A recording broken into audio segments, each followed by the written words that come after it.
Bharatiya Janata party के प्रदेश अध्यक्ष श्री मंगल पांडे जी, हम सबके नेता आदरणीय सुशील कुमार मोदी जी, आदरणीय नंद किशोर यादव जी, हमारे बड़े भाई आदरणीय अश्विनी कुमार चौबे जी, राधा मोहन सिंह जी, चंद्रमोहन राय जी,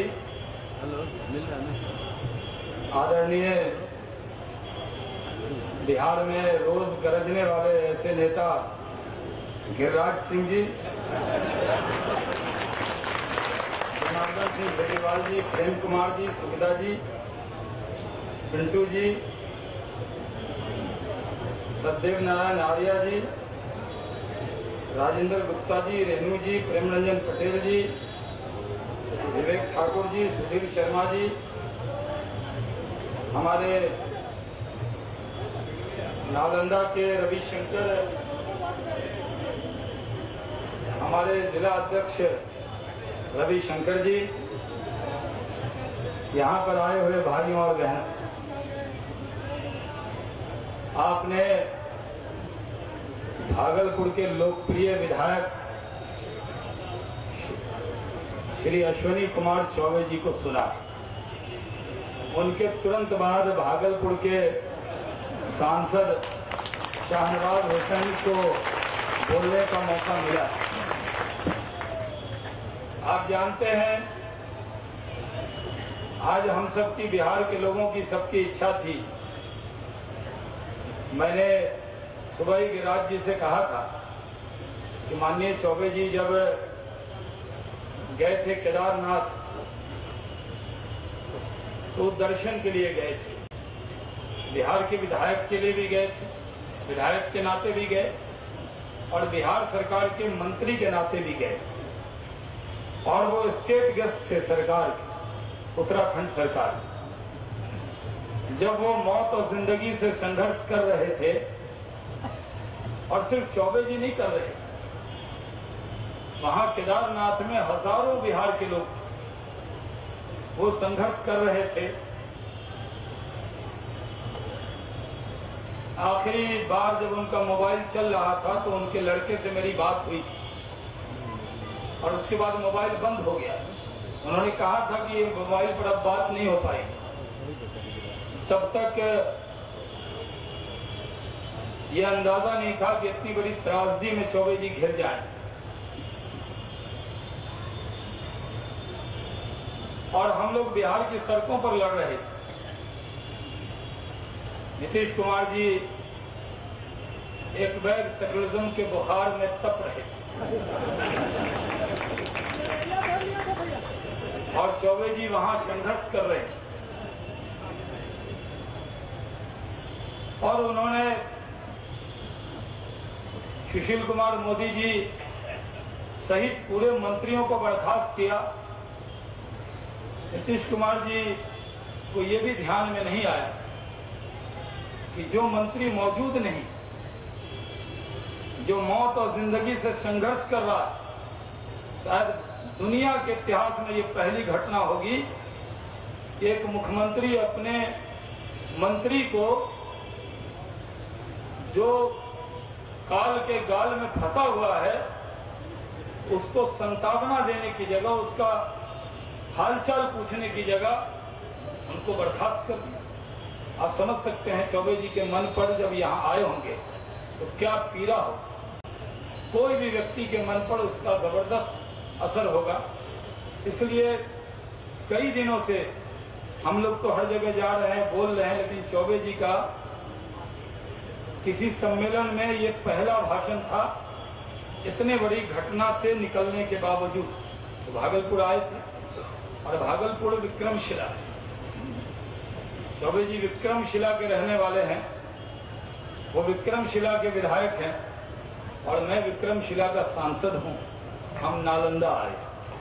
ये दो संस्कृति, ये नालंदा और विक्रमशिला ऐसी संस्कृति है जहां से तहजीब निकली है, संस्कृति निकली। तो क्या नालंदा की संस्कृति ने हमें यही संस्कार दिया कि अपने साथियों को मौत से संघर्ष करते वक्त बर्खास्त कर दिया जाए? क्या यही संस्कार? ये बहुत दुर्भाग्यपूर्ण। मैं तो आज लंबी तकरीर के लिए खड़ा नहीं हुआ।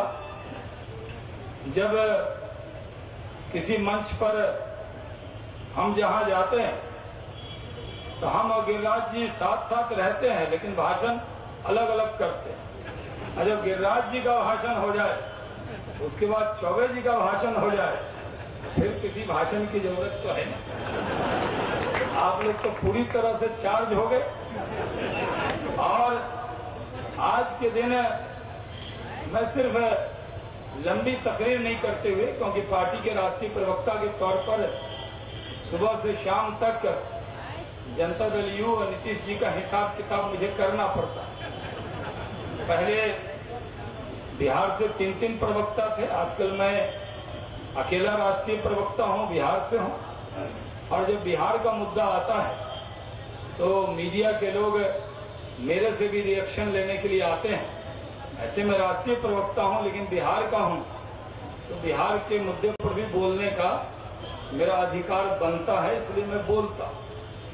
भाइयों और बहनों, आज बिहार की स्थिति क्या हो, मैं आज भाषणों की कोई जरूरत नहीं थी। आज कोई नालंदा है, मैं जानता हूं बिहार में सेंसर लगा हुआ है मीडिया पर, मैं जानता हूं कोई बहुत बड़ी खबर नहीं छपे।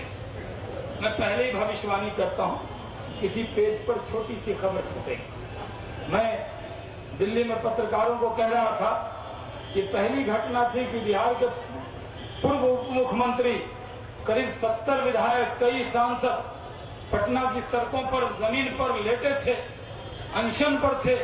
और दूसरे दिन का अखबार मैंने पढ़ा तो छोटी सी खबर थी कि सुशील मोदी जी अनशन पर बैठे। तो मैं जानता हूं कि बिहार में पूरी तरह से प्रधान संपादक जो है उसकी भूमिका एक अन्य मार्ग में है, वही नियंत्रित कर रहे हैं। वो बिहार को नियंत्रित नहीं कर रहे हैं, मीडिया को नियंत्रित करना चाहते। बिहार की मीडिया के लोग अच्छे हैं, उनकी कलम अच्छी है, लेकिन कलम के ऊपर इमरजेंसी के दिनों की याद आ रही, इंदिरा जी भी याद आती। इतना तो इंदिरा जी भी हम सेंसर नहीं करती थी जितना बिहार में खबरें सेंसर हो रही। भाइयों और बहनों, मैं जान रहा हूं कि ये सम्मेलन के बारे में अगर खबर न भी छपे तो मेरी गुजारिश है, हमारे बयानों को मत छापिएगा। लेकिन ये यहाँ जो जनता सुबह 10 बजे से आकर बैठी है, नालंदा के अंदर इतनी बड़ी भीड़, अगर ये तस्वीर छप जाए तो नीतीश कुमार जी, ये आपके लिए अलार्म है। आप भरम में मत रहिए, आईएएस लोग घेरे हुए। बादशाह के दरबार में मुसाहिब होते थे, बादशाह अच्छा भी बोले तो कहते थे वाह वाह वाह, बादशाह खराब भी करे तो वाह वाह वाह। आज यही आलम है।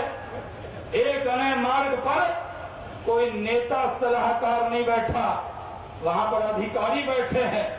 जो इंदिरा गांधी जी के पास बैठे थे उनको भी कहते थे, मैडम आपने जो काम किया, इमरजेंसी लगाया, सही वक्त पे लोग ऑफिस आ रहे हैं।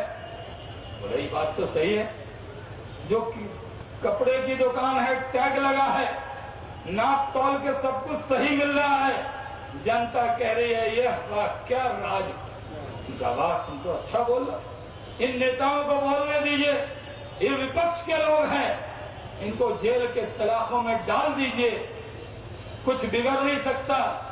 जनता आपसे खुश है।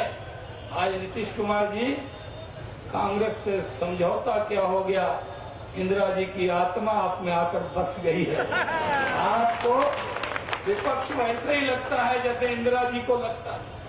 इंदिरा जी को विपक्ष तुच्छ लगता था, विपक्ष की बात बुरी लगती थी। आज आपको भी विपक्ष की बात बुरी लगती, आपको भी हमारी शक्ल पसंद नहीं, हमारे जरिए दिया हुआ अकल भी पसंद नहीं, हमारी जबान पसंद नहीं, हमारा झंडा पसंद नहीं, हमारे नेता पसंद नहीं। लेकिन ये जो नालंदा में बैठे लोग हैं, ये विक्रमशिला से, भागलपुर से हम और चौबे जी लेकर नहीं आए हैं, ये नालंदा के ही लोग हैं। जरा इनकी शक्ल हमसे बैर होगा, लेकिन इनसे बैर मत लीजिए। ये हिले नहीं है, ये डुले नहीं है, ये जब चौबे जी कह रहे थे कि हम खत्म करते हैं, तो जनता कह रही थी नहीं अभी और बोले। गिरिराज जी कह रहे थे कि अब हम बंद करते हैं, तो लोग कह रहे थे हम और सुनना चाहते हैं। और अभी तो हम सब के नेता माननीय सुशील कुमार मोदी जी जो यहाँ बैठे हैं, किशोर जी, और हमारे युवा अध्यक्ष जो कहते हैं ना कि सड़ मुड़ाते ओले पड़े, और इनको अध्यक्ष बनते इतना बड़ा भार पड़ गया कि अध्यक्ष बने रूलिंग पार्टी, लेकिन भार पड़ गया विपक्ष का। ये पहले अध्यक्ष हैं जो अध्यक्ष बनते ही हम सबको विपक्ष में लाके सड़क पर नीतीश कुमार जी से लड़वा रहे, क्योंकि ये अधूरा मजा लेना नहीं चाहते। ये लकी आदमी, पंडित आदमी, और इनका लक बड़ा तेज है। ये उप से सेटिस्फाइड नहीं है। ये उप मुख्यमंत्री और मंत्री हम लोग कह के बुलाते थे, ये कह रहे नहीं उप हटाएंगे। ये इनके नेतृत्व में, मंगल जी के नेतृत्व में उप हटेगा और मुख्य लगेगा। एक नए मार्ग पर भारतीय जनता पार्टी का मुख्यमंत्री बनेगा। ये हमारे ऐसे अध्यक्ष थे। इन तीनों नेताओं का भाषण तो आपने सुनना है। और आप जानते हैं कि जब बिजली जलती है तो दो तार लगते हैं, एक गर्म तार, एक नरम तार। तो मैं भागलपुर का गर्म तार तो आपने देख लिया चौबे जी को, मैं भागलपुर का नरम तार आया, यानी ठंडा और गर्म, उससे दोनों मिलते हैं तब बल्ब जलता।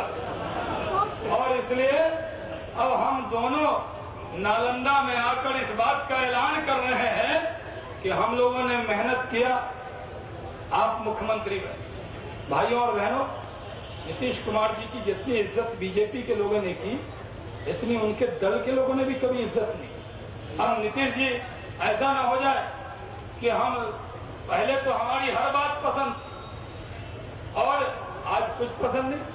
पहले तो हम कहते थे, वो कहता है ना, जो तुमको हो पसंद वही बात करेंगे, तुम दिन को कहो रात तो रात। पहले तो हम ऐसे थे। अब हम अगर कहेंगे जो बात, वो आपको साजिश नजर आएगी। आपको हमारी हर बात में साजिश नजर आती, और आप आज बदल गए। वो कहते हैं ना, तुम भी बदल गए हो जमाने के साथ साथ। तो आज हम बदले नहीं। कल वो प्रेस कॉन्फ्रेंस कर रहे थे, नीतीश कुमार जी, आप कभी अपनी पार्टी के प्रवक्ता नहीं रहे। आपने पार्टी में प्रवक्ता बहुत बना दिए हैं। एक बेचारे शिवानंद जी को प्रवक्ता से हटा दिया। मैं श्रद्धांजलि अर्पित करता हूं प्रवक्ता पद, यानी उन पर नहीं, उनके प्रवक्ता पद पर जो उनसे खो गया। क्योंकि वो जो प्रवक्ता पद था उनका, वो देश के हित में कभी कोई बयान नहीं देते। वो तो लालू जी ने उनको भेजा था कि शिवानंद भाई जाओ, जब तक ये भाजपा जदयू वाला मिलकर रहेगा हमारा चांस बनेगा नहीं, जरा इनको अलग अलग करो। तो जो सुपारी लेकर आए थे कि दोनों को अलग करना है, तो दोनों अलग हो गए। अब शरद जी नीतीश जी को लगा अब ये किसी काम के बचे नहीं। अब इनको जो है प्रवक्ता पद को तिलांजलि मिल गया।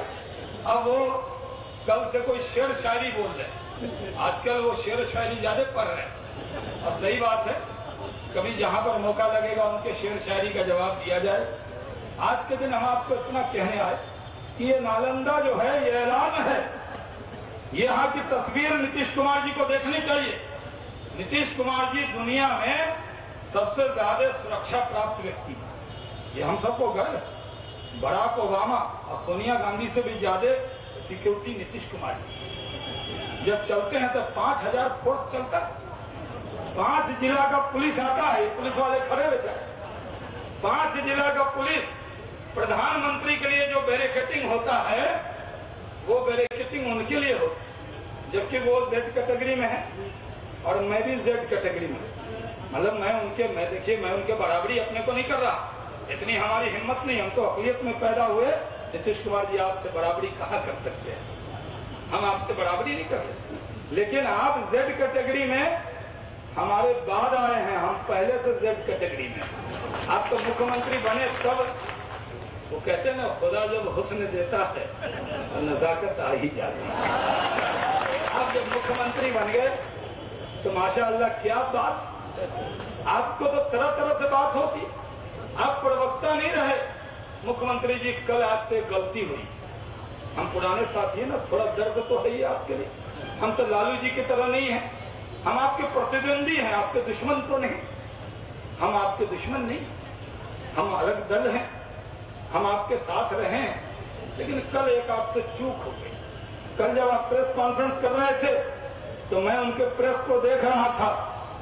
कल के दिन आप आए थे, बोध गया की घटना हुई, उसके बाद बघा की घटना हुई, बोध गया की घटना हुई, ये 23 बच्चे मरे थे।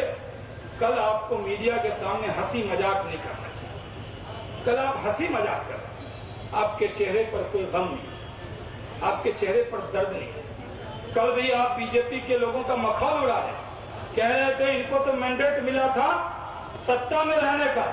अरे मैंडेट मिला तो आपने सत्ता से हटाया आपने। आज पहले आप 206 किलो के थे, जब हम साथ थे तो 206 थे, 206 थे ना सुशील, 206, और अब आप घटकर कितने किलो के हो गए? 118 किलो। तो आप तो खुद ही घट गए, तो उसमें हमारी गलती। हम लोगों ने कहा कि भारतीय जनता पार्टी आपके साथ थी, मैं भारतीय जनता पार्टी में हूं, बीजेपी का इकलौता मुस्लिम सांसद हूं, लोकसभा से जीत कर आया। मैं यही चौबे जी जहां से विधायक हैं, सुशील मोदी जी जहां से सांसद थे, और आपको बता दूं नालंदा विक्रमशिला का रिश्ता है। जब नालंदा के सांसद नीतीश कुमार जी मुख्यमंत्री बने और विक्रमशिला के सांसद सुशील कुमार मोदी जी उप मुख्यमंत्री बने, तो नालंदा और विक्रमशिला का चुनाव हो, राम नालंदा से जीते थे, बेचारे हटा दिया उनको, बेचारे को क्या नाम था? अरे हमारे साथ जीते थे वो राम स्वरूप बाबू, वो जीते थे, एमपी बने, बेटे के शादी का कार्ड लेकर गए थे, एक अनेमार्ग के दरवाजे पर गेट नहीं खुला उनके लिए, वो तो बीजेपी के नहीं थे, मन दुखी हुआ। मैंने उनसे पूछा था, आप नीतीश जी ने आपको जिताया, आप क्यों रूठ गए? और वो राम स्वरूप बाबू के लिए गेट नहीं खुला, वो दल छोड़ के चले गए और दिल भी छोड़ दिया, यानी दल भी टूटा, दिल भी टूटा। और मैं विक्रमशिला का सांसद, जब मैं कहीं बोलता हूं तो उनका प्रवक्ता सब एक तोते की तरह रट लिया है। जो जी बोला ये राधा मोहन सिंह कैसे जीते? नीतीश कुमार के चेहरे पे जीते। ये चौबे जी नीतीश कुमार जी के चेहरे पे जीते। ये शाहनवाज हुसैन नीतीश कुमार के चेहरे पे जीते। अरे भाइयों, आपसे पहले नीतीश कुमार जी, हम तो जब किशनगंज से जीते थे तब तो मेरा आपका परिचय तक नहीं था, आप मेरे यहाँ सभा करने नहीं आए। तो मैं जब किशनगंज से जीता था पहली बार, तब तो दावा मत कीजिएगा कि मैं आपके चेहरे पे जीता। आप जब रेल मंत्री थे तो हम हवाई जहाज मंत्री थे, बगल में गया के एयरपोर्ट नहीं बनाया, तो तब तो हम आपके साथ थे। अटल बिहारी वाजपेयी जी की पार्टी के अंदर काम करते हैं। मेरे नेता अटल बिहारी वाजपेयी अगर पेशाप्रस्त होते तो 32 साल की उम्र में हमको नागरिक उड्डयन मंत्री, कैबिनेट मंत्री, भारत के इतिहास में सबसे कम उम्र का कैबिनेट मंत्री नहीं बनाया हो। अगर मेरे नेता सांप्रदायिक होते, नीतीश कुमार जी आप अकलियतों से मोहब्बत का दावा करते। शाहनवाज हुसैन इसी बिहार शरीफ की सरजमी से कहता है, मेरे नेता अटल बिहारी वाजपेयी ने अपने समूची कुर्सी डॉक्टर एपीजे अब्दुल कलाम को राष्ट्रपति की सौंप दी थी। आपके यहाँ टॉप 10 में भी कोई अकलियत का मंत्री आता है, गिनती में आता है क्या? हम जानते हैं माइनॉरिटी के नेताओं से आप चाहते हैं उगलदान उठवाना, कुछ कबाब पहुंचाए, उगलदान उठाए। शाहनवाज हुसैन इस ईमान का है कि ये सर झुकेगा तो खुदा के दर पर, किसी मुख्यमंत्री के दर पर शाहनवाज हुसैन का सर झुकेगा। भाइयों और बहनों, हम आज आपसे कहने आए, आज बीजेपी आपको बुरी लगने लगी। आप कह रहे हैं बीजेपी फिरकाप्रस्त हो गई।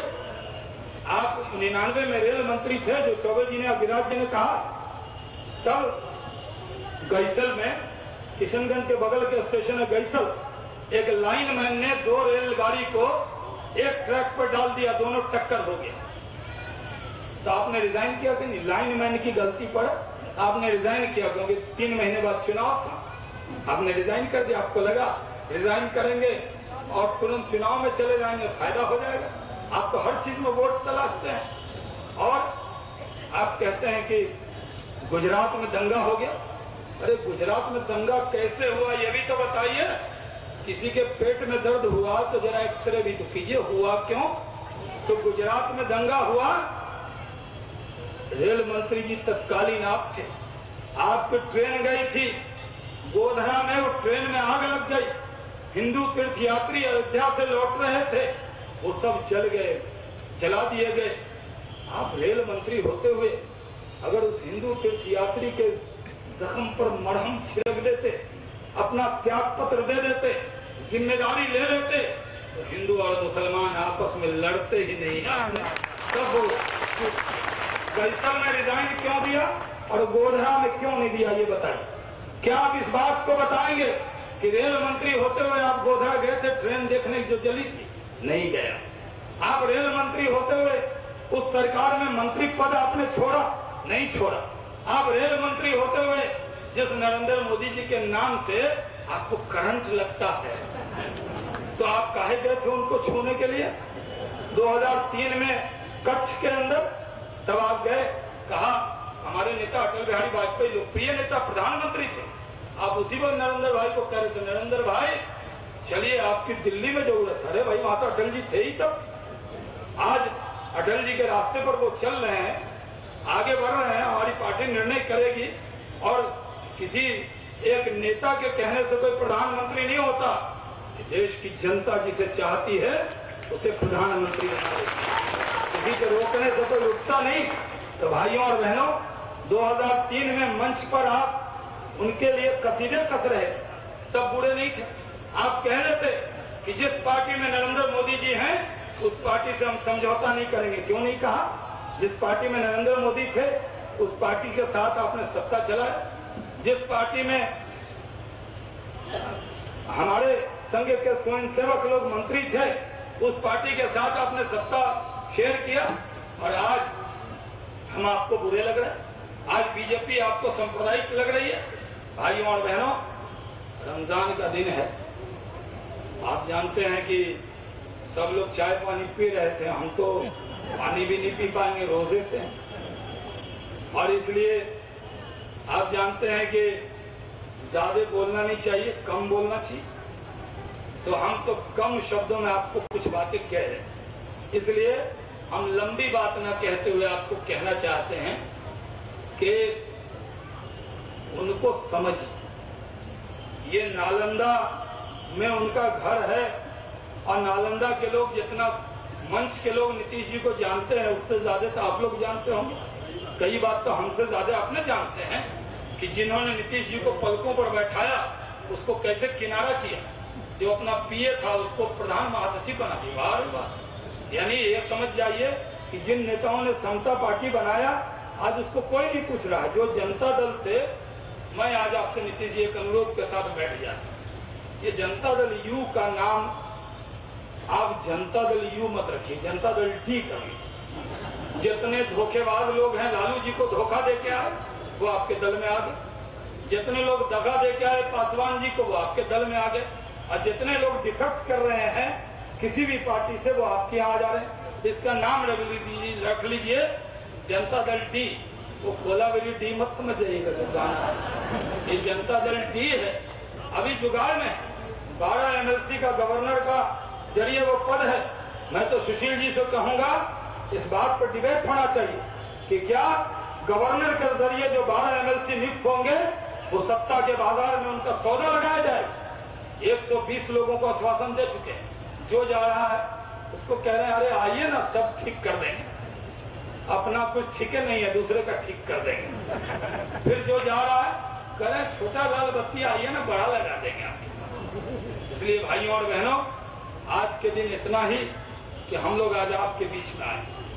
हम विपक्ष में हैं तो इंदिरा गांधी जी की तरह वो हमको विपक्ष में भी देखने को तैयार नहीं।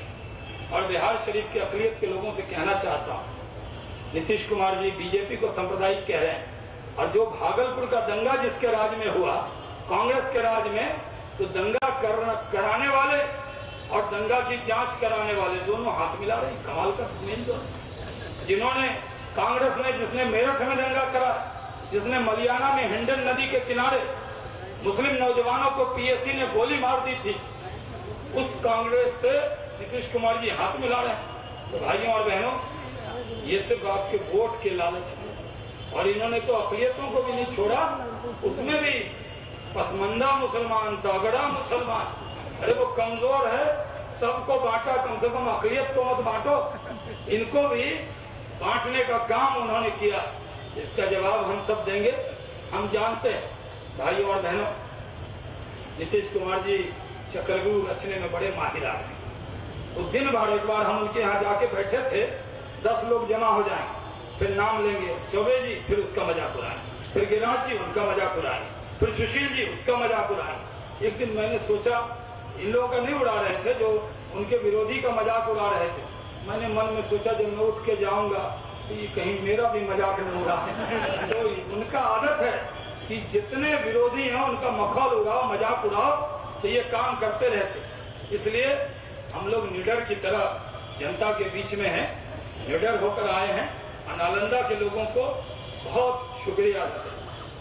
ये हमारे रविशंकर जी को, हम तो एक ही रविशंकर जी को जानते थे जो हम लोग के साथ प्रवक्ता थे, अभी उपनेता हैं राज्यसभा में, लेकिन ये तो मंगल पांडे जी, ये रविशंकर तो कमाल के हैं। इतनी बड़ी सभा तो जनता दल यूनाइटेड आरजेडी के लिए हुई, जितनी बड़ी नालंदा के सरजमी पर सभा हुई है।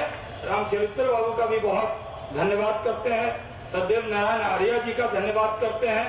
यहाँ पर हमारी पार्टी के जितने नेता हैं, शकुंतला जी आपका भी करते हैं, ऐसा मत समझिएगा, सब लोगों का बहुत, चंद्रकांता जी का भी धन्यवाद करते हैं।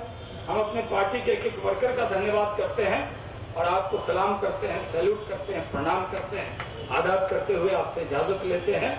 और ये कहकर हम एक शेर कह के आपसे अलग होते हैं। कुछ तो मजबूरियां रही होंगी, यूं ही कोई बेवफा नहीं। आपसे जो हम अलग होकर बोल रहे हैं वो इसलिए बोल रहे हैं कि आपने हमको दगा दिया है, और जो शेर मैंने पहले कहा था कि हम बावफा थे इसलिए नजरों से गिर गए, शायद तुझे तलाश किसी बेवफा की थी। बहुत बहुत धन्यवाद।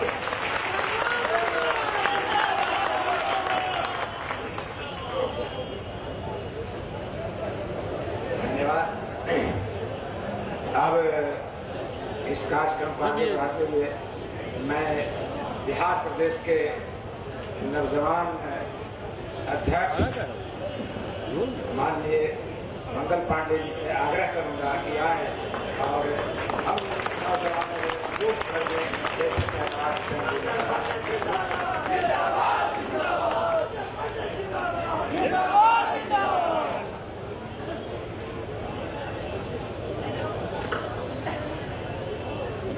सभी उपस्थित मित्रों